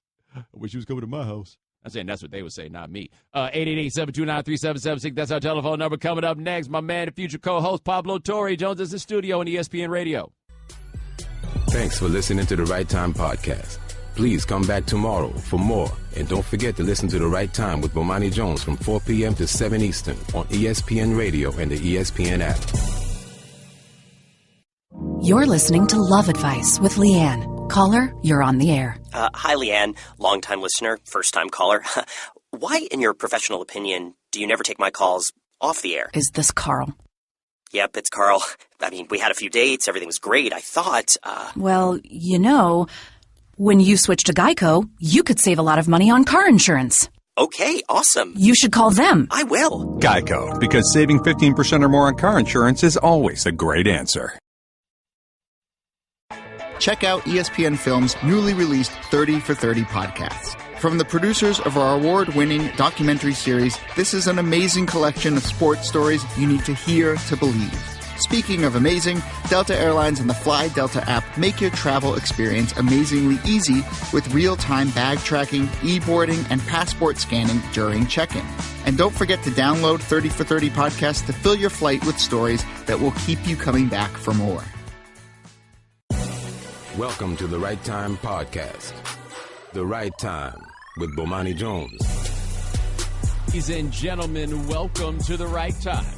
My name is Bomani Jones. Thanks for listening on ESPN Radio and the ESPN app. We are presented by Progressive Insurance. You can send us a tweet at the 1-800-Flowers.com Twitter feed. That is at Bomani_Jones. Joining me here is my man, Pablo Torre. You ain't over there looking at notes, are you? Whoa, Pablo, you have to turn your microphone on. There we go. So the sad reality is that I did write myself a note on the way to this show. I prepared a little, not prepared. I just had a thought, and I wrote it down because my notes app on my phone is a junk drawer of 2,000 notes. But the note says, this is my note to myself, when it comes to free speech, society should play prevent defense. Do tell. So I realized we're talking a lot about free speech these days, and we never really established where the limits are. So this notion that a Nazi rally can occur in a town raises the question of when does the state, when do people intervene and say, we need to prevent this from happening? Right, and there's limits, right? Like fire in a crowded theater, for example. Yes. But mostly, I don't want to play cover two, right? Like college campuses, the short gain stuff, really, that's fine. Like college campuses can be weird laboratories of thought, and that's okay. I'm not going to play cover 2. But we just got to recognize when the bomb is coming, right? Like, when is the long pass coming? Because all we're doing is playing prevent defense. I'm cool with campuses doing their own thing. I'm not saying we got to highly regulate every little riff on the internet or in the university space. But when it comes to the Nazi rally, it's like, yeah, okay, here's the thing we've been built to defend. And if we don't defend it, that's just a phenomenal failure, of course. But more to the point, it's insulting when anyone tries it. And it should be insulting. And that felt like a long pass that we were just somehow caught off guard by. Like, wait a minute, guys. We've been talking about this. This is the play. Stop this one. Well, here's the problem, where I think it gets to be interesting on this one, because I will vehemently deny. Like, I saw something where someone resigned their position from the ACLU because the ACLU is defending the right of the Nazis to do this. And I am on the side of the ACLU on that one because I'm big on process, right? Like, I'm totally big on you have to be able to allow them. The question is, can you have the Nazi rally without the dude in the car running over people and without people getting beaten with sticks? Right, and so it becomes an interesting theoretical notion once it's placed there into that level of application. Like, can you have that? Because I feel like when the non-police show up in riot gear, oh, buddy, I'm not sure what we're supposed to do now. Right, like, here's the football. It's whistling through the air. We see it all coming. And the other thing, really, though, about, what should we do here? I mean, I feel like when you allow society, right, to be governed by a contract that doubles not just as a contract, but as a suicide pact, like, whoa. Like, the groups that we need to classify as the long bomb, like, 50-yard Randy Moss touchdown people, like, we're not asking for a whole ton there. Well, we're really not. Well, I think on this one, as Randy Moss would be there, we're talking to Pablo Torre of ESPN magazine, you got to call pass interference, right? And that seemed to be the issue here more than anything else. Is like, wait a minute, you're not going to call pass interference here because when cops are watching, right? Like the dude said, he was getting beat up next door to the police station. That right there is, hey, man, you guys got to call the push off. You put two hands in the back. That's what it has got to be. Now, let's take this to a sports thing, right? Yeah. I feel like we're going to hear more from athletes about this one, just because I think you're going to hear from more people on this one. Like I saw the Michael Bennett, Marshawn Lynch. I can never explain Marshawn Lynch, so I do not try, right? Michael Bennett, however, gives you a little bit more of an explanation. You got to wonder, as more and more of this happens, our friends who like to stick to sports, and I understand why they would like to stick to sports, but our friends who like to stick to sports, is that even going to be an option as this proceeds? Well, this is the whole argument, and you brought up the ACLU earlier very appropriately, because this is a lot about what it means to have diversity of ideas and diversity of opinion, right? And, like, what are we obligated to speak out against?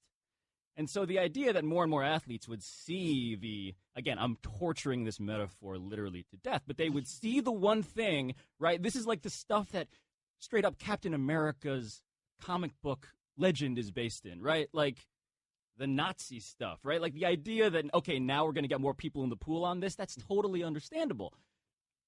But, again, if your understanding of a social contract, right, the thing that we all live under and agree with, the thing we're defending ultimately, if you think that that also extends identically to people whose goal is to destroy said social contract, then it becomes the interesting suicide pact concept, right? Yeah. And this is a real huge argument that the ACLU will vehemently, I'm sure, disagree with me about. And I get why. I'm just saying, if we're going to recognize the stakes in a realistic way, we have to realize that a civil society is a civil society because it condemns roundly. I'm not even necessarily saying you got to ban this speech. I'm just saying the response to be so uniformly robust as to indicate, yeah, look, you can't, no. That just has to be the response. Yeah, now see, what was interesting that was wild about what happened over the weekend was I was at the National Association of Black Journalists convention, right? So I wasn't really doing much work. Like, I wasn't paying too much attention, so I was aware that something was going on here. And so the thing that struck me about it, and I talked about this on the radio, was the fearlessness of it all. Like, the idea that you're going to show up here no mask, right? Face out. world to see. Crazy. Like, It's crazy. Like, boom. I got in a car to come down here and get down with this program, and then it turns into what it did turn into by the time it was over. It's like, yo, man, once this gets to be the no-mask world, we got a lot that's going on here. We've got a whole lot that is going on. So then I saw somebody had died. Like, that's before I'd even gotten to the point where I'd seen that someone got hit by a car, and then the dude backs up and goes again. And part of what was wild to me is everybody saw this one coming. Like, the stories that are going on, like, there's been a couple of those he was a loner story, but there's been a whole lot more like, yeah, he's been talking this Nazi stuff forever. I'm like, forever? This only came back in style a couple years ago, I thought. Forever, ever? Forever, ever? Yes. But this is that concept, right? The Overton window, which is a thing I think about a lot lately because it's a very academic term for something. Really, a guy, really a very academic term. I know it's I defy type sometimes. But the Overton window was discovered by or thought about by this guy whose last name was Overton, and it was the range of things that society deems acceptable, right? And there's a great list of descriptions for what those different tiers are. So if you think about, for instance, the terror alert color coding list, there's an equivalent one for just like what is okay or should be considered okay. And it goes from the most free, unthinkable, and this is going in reverse order, unthinkable, radical, acceptable, sensible, popular, policy. Unthinkable, radical, acceptable, sensible, popular. You'll notice that we went from radical to acceptable real quick. Right? Like, this stuff happens like this, right? The gradations between not okay and radical and acceptable are adjacent to each other. They're adjacent to each other. And so the concept of something like this escalating so quickly, this is why we have to be vigilant about speech. And this is why I'm saying, like, we got to play this prevent defense, because we can't just let stuff go by because it affects where our Overton window, so to speak, lies across thought. Yeah. And it's dangerous. It's just dangerous. We'll give it to you short. We're not giving it to you deep. By the way, this is a fascinating illustration of where, like, the difference between me and Pablo will come up on our television show that debuts January 2nd, 2018, as Pablo has his meticulous notes as he is ready for this, and I'm over here playing a puzzle. It's so much less meticulous than people think is the crazy, fraudulent part of this. Yeah, just throwing this stuff out there. Just throwing it out there. It's good for my brand, though. I think so. I think it works well. It's a nice bond here. All right, now, 888-729-3776. That's our telephone number. Call up Pablo Torre. Tell him what's going on. We're just hanging out here. We're also going to get into the guys at the National Anthem and Zeke Elliott. All the light fare for you. That is all we've got here is light fare on ESPN Radio, the ESPN app, Sirius XM Channel 80. The Right Time with Bomani Jones. Ladies and gentlemen, welcome back to The Right Time. My name is Bomani Jones. Thanks for listening on ESPN Radio and the ESPN app. We are presented by Progressive Insurance. That's the old soul song of the day. Welcome to the Terror Dome by Public Enemy. For My Money, the second greatest rap single of all time, behind Bombs Over Baghdad by Outkast. Dude, all the quotables in Welcome to the Terror Dome. And I mean, the Terror Dome was the way that Chuck D referred to the 1990s. I feel like the Terror Dome is what the hell we dealing with right now. It's the rebooted Terror Dome. Yeah, that's where we are. We've relaunched the franchise, and this is a sequel, but it's fundamentally the same movie. Black to the bone, my home is your home. Welcome to the Terror Dome. That's my man Pablo Torre is here to join us for a little while longer here on The Right Time. Now, I want to talk to you about something we talked about a little earlier. I said we was going to talk about all that heavy stuff, but I feel like I have an opportunity to get something in here now. You are 5 years younger than me, right? Which does not make you very young necessarily, but I think for purposes of this discussion, it will work. What is your recollection of a pre-dress code NBA? Oh, man. So a bit of background on me. I grew up, I think, like I identify myself as a child of Jordan. Like that's my generation. So my understanding of the dress code of the NBA as it relates to the early to mid 2000s, right? Yes. Right? So that's stuff that I remember acutely. I do. I remember Iverson all through the LeBron. Like I remember, and I later would talk in a very surreal way to Maurice Claret, in which he showed me a photo of like him and LeBron in this era, right? So like 03 era LeBron and Maurice Claret, when Maurice Claret was like on the same level. Exactly, peers, right? They were peers at this point. And they were both, of course, wearing gigantic T-shirts. So this was the time that I do remember, but I wasn't so old as to, have adult thoughts, right? So me, as a viewer of this TV show, I wasn't the target demographic. Right. But now where you're going with this, I love it so much more in retrospect than I did at the time. Right, because the idea of Zach Randolph as beloved figure is mind-blowing to me to consider, right? Absolutely mind-blowing, this idea that, Zebo got caught with 2 pounds. We're like, oh, Zebo. Right, so, on a scale of 0 to 10, I feel like this didn't even really rate. On the Richter scale of sports media scandal. Hold on, on the Richter scale. Where did this rate? On the Richter scale, a Zebo scandal.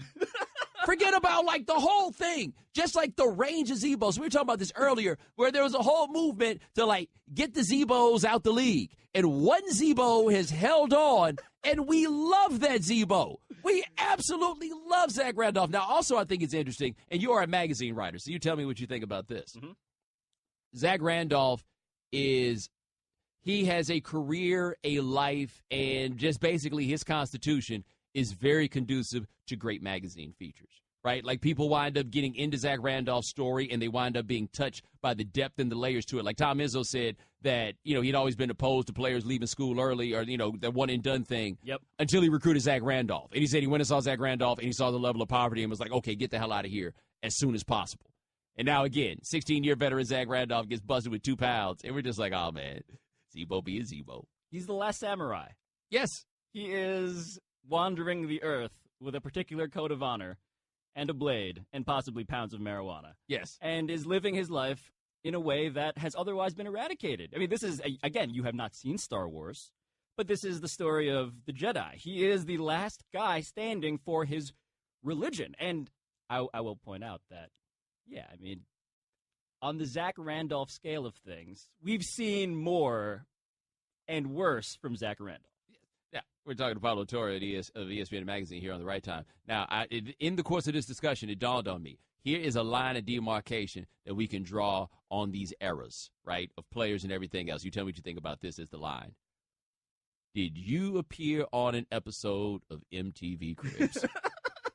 Zebo appeared on a legendary episode. Have you ever seen his episode of MTV Cribs? This is where he is in my brain for me. The answer, I'm sure, is no. But at the same time, I feel like I could paint you a screen cap from that episode. Yes. I would also say that Zach Randolph's episode of MTV Cribs is like the ultimate dog whistle of either you know or you don't exactly what is going on here. Because a lot of people are like, yeah, I saw it. What was the big deal? And the rest of us are like, oh, my God, I will never forget it.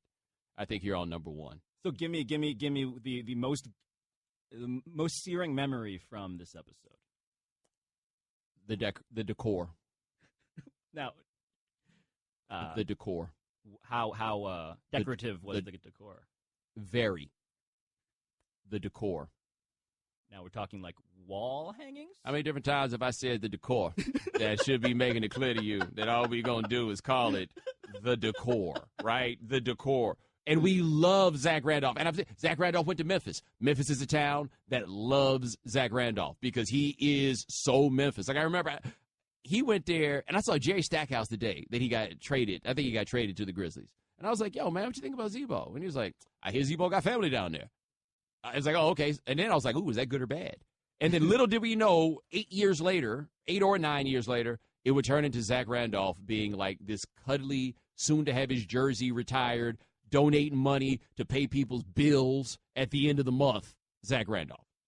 It's good that you mentioned Cribs because the way I think of that generation was that is a better TV product, right? If you're into this for the characters and the narratives in a truly cinematic way, not just the back and forth of a standard day of debating sports, but in the sense of these people are absurd and inspiring in the same kind of breath, that era in which people were unapologetically different, yes, that era was so much more fun to watch from a character perspective. Here's what that era was, right?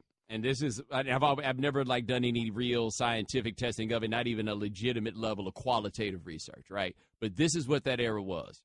There is a combination of things. It's a post-civil rights era generation, right? And on top of being post-civil rights era on this, it is also Let me get this right. Okay. Both civil rights is a big part. Oh, the mass incarceration era. Like, this is the first generation where we're really seeing the effects of sending all these people to prison and what happens. Like, the interplay of culture from, like, this revolving door prison and everything that comes from, like, the desolate job market. Like, all these things come together, right? The overlap between the population people we write about all the time and why they're involved with drugs in prison. Yes.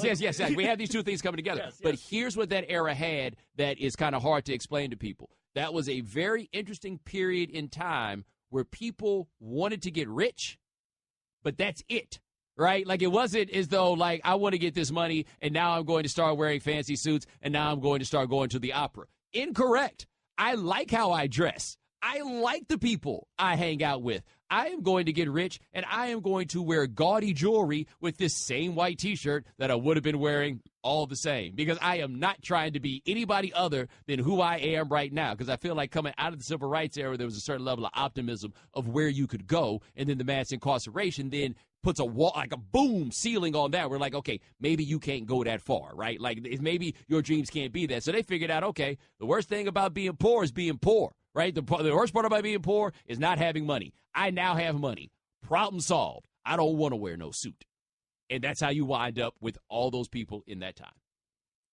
HBO, if you're listening, you may need to replace a TV series soon. Please consider this summary the capsule for a dive into the history of America through the lens of Zach Randolph's episode. Yes. Now, by the way, before we go to break, Pablo, I'm going to show you this screenshot right here of Zach Randolph's MTV Cribs episode. And don't say what you see if you see anything. Just tell me, do you see anything? Is there anything that you see? Just tell me this. The sloganeering. Yeah. Well, does that name ring a bell to you? I mean, I want you to tell me. I want you to explain to everybody who's only heard of this name but doesn't understand this name. And you want the wrong thing, buddy. That's what I thought. Get instant gold status at Shell. Join the Fuel Rewards program now at fuelrewards.com/gold. All right, Pablo Torre hanging out with me, probably for another segment here on ESPN Radio, the ESPN app, Sirius XM Channel 80. Like I've been telling you for a while, if you travel for business, stop wasting time pricing your flights and hotels at the same old sites you used to go to. The only site you need is Upside.com. It's quick and easy for Upside to show you the exact flights you're looking for in the big-name hotels you want to stay at. You could buy them separately or bundle them together. The more you bundle, the more you save, bigger the gift card you receive at places like Amazon.com. Every time you buy a business travel package using Upside, their concierge level of service is second to none. You get the VIP treatment while still paying low prices. And their expert navigators are always available 24/7 through phone, chat, social, and email to help at any time. Upside's the real deal for buying your business trips. You got to give them a try. And right now, we use promo code Bomani. You're guaranteed to get at least a $100 Amazon.com gift card on your package purchase. That's code Bomani to get a $100 gift card free. Upside.com, the better way to buy business travel. Minimum purchase required. See site for complete details. The Right Time with Bomani Jones. Ladies and gentlemen, welcome back to The Right Time. My name is Bomani Jones. Thanks for listening on ESPN Radio and the ESPN app. Our guest join us on the Shell Pennzoil Performance Line. My man Pablo Torre hanging out with me for a little while. Right Time is brought to you by Upside. Now say big on travel and get a big gift card every trip you buy. You'll love Upside.com, Upside.com. All right, 888-729-3776. That is our telephone number. So apparently coming across the news desk here, we found out what all was in Tiger Woods' system. Hydrocodone, which is the Vicodin. Mm-hmm. Hydromorphone, which is Dilaudid.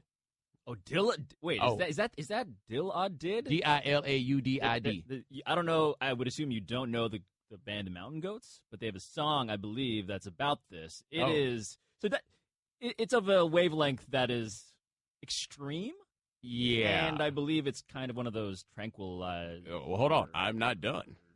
Alprazolam, which is Xanax. Zolpidem, which is Ambien. And Delta-9 carboxy THC, which is the active ingredient in marijuana. And I feel like I see this and I have two thoughts. Thought number one is, I hope he gets it under control, right? Like, I mean, there seems to be a lot going on there. I hope he gets it under control. Yes. Number two, didn't see that one coming. Like, did you see that coming? Because I didn't see that one coming. I didn't.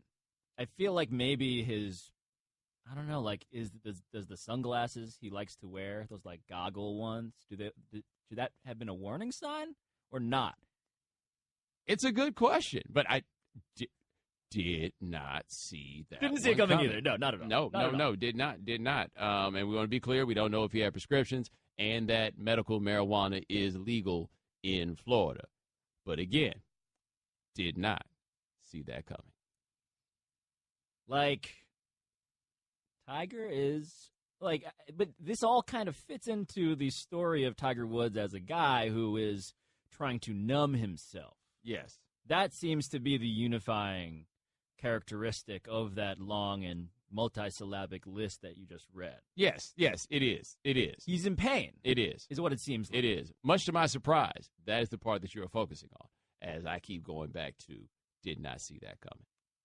Did not. I also love ESPN. Like how did he consume it, do we think? It's a fair question to ask, right? It is a very, very, very fair question to ask.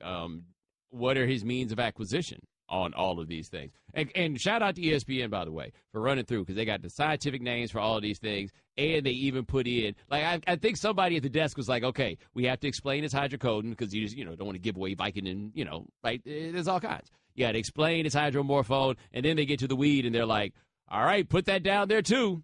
And it's delta-9-carboxy THC. But they put THC as initials because whoever was typing that list of all them long names is like, look, I ain't writing all that out. Like I'm not.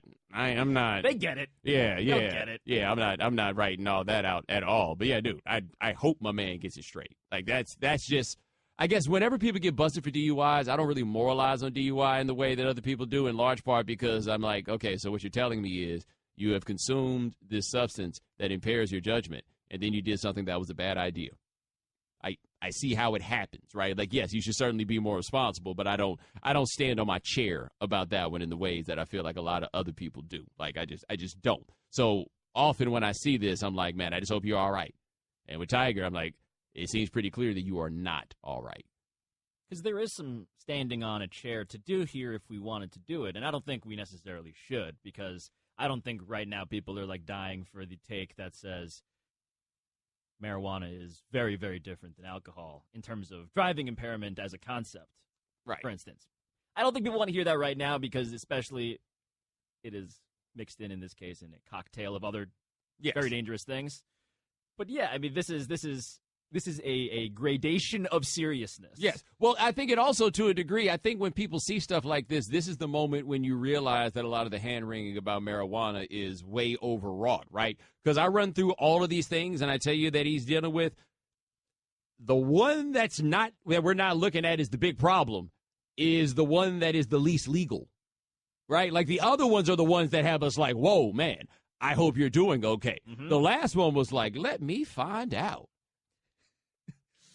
That's right. Yep, that's about how it is. Would you like to talk to America? I would love nothing more. All right. 888-729-3776. That's our telephone number. Let's hit the phone. Start to James in Virginia. James, thanks for calling the right time. Hey, thank you for taking my call, gentlemen. Happy Monday, guys. You too, and man. I will touch on that Tiger Woods thing, too, man. That kind of threw me for a loop as well. Even like you said, man, I hope he gets it together because those things are real deal. But the main reason I'm calling for you, gentlemen, is I want to say thank you, man. I want to say thank you guys for touching in on real hard subjects. Nothing in this world, nothing in this country will ever change until people sit down and have real conversation about racism. And I know this is a sports show, so you can only go but so far. But again, let me say thank you. Hope you guys have a wonderful evening. And D, I vibe with you, man. You bring me back to the old times, man, when I was growing up. Have a great one, guys. Hell to the Redskins. I appreciate it, man. Although he did tell us to keep talking about racism and then said "Hell to the Redskins" on the way out the door, which kind of like. But I appreciated his compliment that came before that. I do. But we do kind of have to note that does kind of like fly in the face of some of the stuff that came. But that kind of right, it unintentionally adds to his point without realizing it, because one of the things we do need to do really is like figure out a way to find out like what a lot of people, like what a supermajority of people in this country actually agree on. Yes. Like, let's just create one of those, like an actual terms of service, Like, let's just start to figure out what we all agree on. Because I think we don't know. I don't think we know what we actually agree on, even the most basic stuff about Nazism. Yeah, I think that's fair to say that we don't know what everyone agrees on. But sometimes you just get out there and you realize that there are common things between people, even if the common things wind up being unspoken, right? And they're the things that go across the society. Like my man Jimmy Israel used to recommend to me, he's like, you got to find the beat, right? Like, where's the beat that you can ride and that you get in, everybody else can kind of find the groove. And every now and then things happen, and you get to a place where you can look at what's going on, and you're like, okay, this is the beat, right? Like, this is the common thing that goes across to all people. And I feel like one of those times was when we ran through that list and we got to this THC with Tiger Woods, right? Like, I feel like everybody saw that one detail, and they were like, huh. See, that's the common beat that people have right in front of them all the time, and they completely ignore it. And not saying those things as you see them is part of what is tearing us apart. Wow. I think that was deep. First off, shout out to Jimmy Israel. I've been to his studio in Cleveland. Really? Yes. He and I used to do this show, The Barbershop on NPR. I remember that. Yeah. But Jimmy Israel, yes. I wish he was sitting here with us, actually. That would be an awesome conversation. The last thing I expected in mentioning Jimmy Israel here was Pablo being like, I've been to Jimmy's house. Not his house, his studio. Even all the same, the last thing I expected. One of his residences. That is Pablo Torre. Anybody else on hold? Nah, we just go to commercial.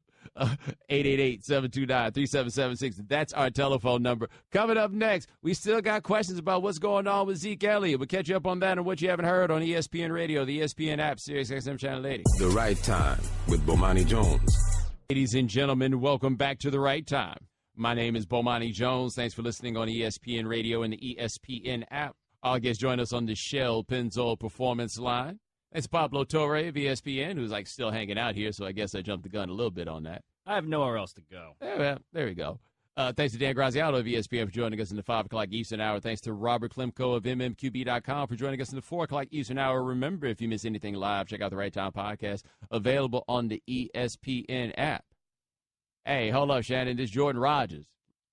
Like, the one on the is that the one that was on The Bachelor? Right? I'm getting a thumbs up from Nuno. Yes, that one. Yes. Oh. Huh. Anyway, what we miss out on today? We know you can't be on top of all the news and information of the day. Now, if you haven't heard. All right, the big news from the NFL still remains the 6-game suspension of Cowboys running back Ezekiel Elliott. And if you haven't heard, here's Bomani Jones earlier today on The Right Time discussing why it's tough to take sides with both the NFL and Elliott. So for me, I think it is fair to ask the NFL the question of why is it that Josh Brown gets the 1 game and then Ezekiel Elliott now gets the 6? By the same token, I have the question of Jerry Jones. Why, again, was it that you were so sure that there was nothing? Because the NFL seems pretty damn sure that there is a lot. I don't have anybody here that I feel like I should believe on the strength of their word. I don't feel like I have either of them on either side that I should simply believe on the strength of their word. I don't have it. So I don't know what I'm supposed to do with this. I have no idea what I'm supposed to do with this punishment. I have no idea how I'm supposed to tell if it is or is not fair, because the only person that I got to ride with on this right now is either the guy accused of domestic violence or the NFL that has handled this poorly so many different times. All that being said, while I do have the questions about the credibility on the side of the NFL, I'll say this about Ezekiel Elliott. If you are lying, you are a lowlife. Period. Like, if you are lying and you are going to push this lie that far, and you got your daddy out here lying for you, you got Jerry Jones out here carrying your story. If you are lying, you are the lowest of lowlifes. There's no way around this. Like, the suspension here has come, and I understand that it might be really, really difficult if you've committed such an act to come in front of everybody and say, I committed that act. But that's the place where you start getting the redemption on this sort of thing and people start buying into you again. Like, if Ray Rice had still played in the NFL, if he had gotten another chance at the NFL, we would hold Ray Rice up as an example of how it is that you're supposed to handle these things. And I feel like if Ray Rice had gotten into the league, these dudes that get out here and make these mistakes would be far more likely to own them and face up to them, because they would have this example of a dude who is showing you, you've made this mistake, well, now you got to go out here and get this right. And then after you get this right, all the things that you feared about telling the truth, you'll have nothing to fear after that. If you did this, man, you got to own it. And if this goes to some level of appeal and we get more and more reporting that comes out of this that winds up making you look worse, You know how much money you're going to cost yourself down the line? Like, do you realize how much? And you're like, money is not the biggest thing. No, it is absolutely not the biggest thing in the world. But I can't figure out any other reason there is for him to carry this lie if it is a lie. All right, Elliott and his camp are expected to appeal the 6-game suspension. Bomani, I'll ask you, what is the likelihood that this gets reduced? Who knows, man? The NFL, it's like the NCAA except they pay their players. I have no idea. And that's never what you want people to say about you when it comes to these things. All right, sticking with the NFL, it may be deja vu all over again for quarterback Alex Smith, as Andy Reid has announced that Patrick Mahomes is now the second quarterback. He's second on the depth chart there with the Chiefs, and here is Reid explaining his decision. Made a change at the quarterback position. We're going to give Patrick a chance to work with the twos, like Tyler's had here in the last couple weeks.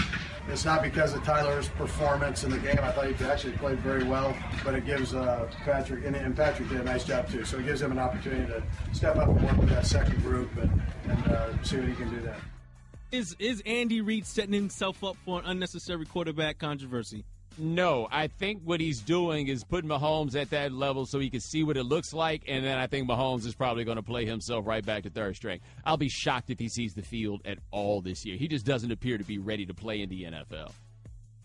Ex-Arkansas coach Frank Broyles has passed away at the age of 92. He lost his battle with complications from Alzheimer's disease. Frank Broyles, history will remember Frank Broyles for, I could say maybe three things, but two things in particular that are kind of divergent in nature, at least you would think. One of them is the 1969 Texas-Arkansas game at the Cotton Bowl where Richard Nixon even came in, and it's like the last vestige of all-white football in the South. Now, it's not full-on Frank Broyles' fault that was the case, but that game is part of a legacy of that period of time. Frank Broyles will also be associated in history with hiring Nolan Richardson at Arkansas. Nolan Richardson, the first black head coach at a major school hired in the South.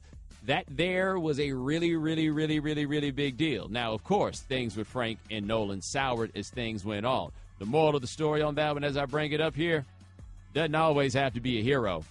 Sometimes just got to be a dude hiring the best coach that he can find, right? I have been to Nolan Richardson's house, by the way. Really? To the ranch? I have been to the ranch. How was that? He has very large dogs. I'm not shocked at all by that. It's actually an amazing place. I feel like if I lived in Arkansas, I have some real big dogs, too. Yeah, Fayetteville has a lot of real estate available to a former legendary coach like him. He still lived there. That was one thing that was very interesting about it all. Even after it fell apart, Nolan still lived there. But Frank Broyles is a big-time figure in the history of college sports, also well known for his time in the broadcast booth with Keith Jackson. All right, ladies and gentlemen, thanks so much for joining us here on The Right Time. We do this every weekday, 4 p.m. Eastern. Shannon Nuno, Cat, thanks so much. Jason Fitz and Jordan Rogers coming up next. Thanks for listening to The Right Time podcast. Please come back tomorrow for more. And don't forget to listen to The Right Time with Bomani Jones from 4 p.m. to 7 Eastern on ESPN Radio and the ESPN app. You're listening to Love Advice with Leanne. Caller, you're on the air. Hi, Leanne. Longtime listener, first-time caller. Why, in your professional opinion, do you never take my calls off the air? Is this Carl? Yep, it's Carl. I mean, we had a few dates. Everything was great. I thought, Well, when you switched